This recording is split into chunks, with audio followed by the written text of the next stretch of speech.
Radium Revolution. How Marie Curie's discovery changed the world. Written by Truman, narrated by Sullivan. Chapter 1. Radium meets the American imagination.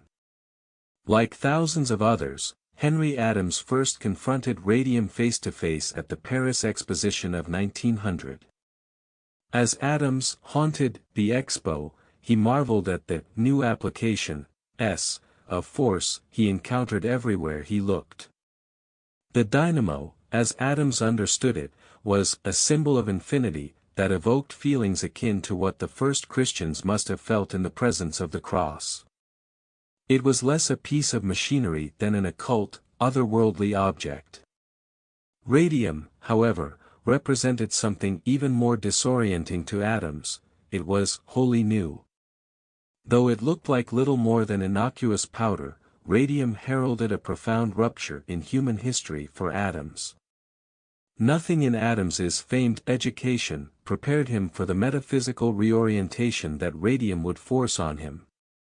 Only a few years earlier, X-rays and atoms had no place in his consciousness, but by 1898, his world was turned on its head when Marie Curie threw on his desk the metaphysical bomb called radium.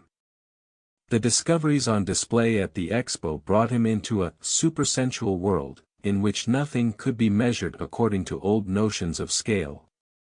The dislocation represented by the dynamo and radium left his historical neck broken by the sudden eruption of forces new. Adams, always the historian, thought of comparable fractures in history, of shifts in worldview brought about by the lives of Copernicus, Galileo, and Columbus. But even those events failed to evoke the powers Adams sensed. Only Constantine setting up the cross in 310 could match the sense of mysterious energy and divine substance of the things he saw in Paris in 1900. That year marked for Adams the moment when the continuity of history snapped.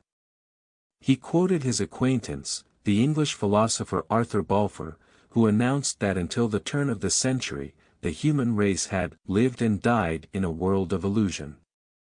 Children of the new century would be born into a new world which would not be a unity but a multiple. For Adams, the cohesion of the very universe had unraveled, leaving a multiverse in its place, yet for all the profundity Adams attached to radium's power, even he could not grasp the totality of radium's importance. Adams, like many others, was primarily impressed by its great energy. Sample complete. Ready to continue?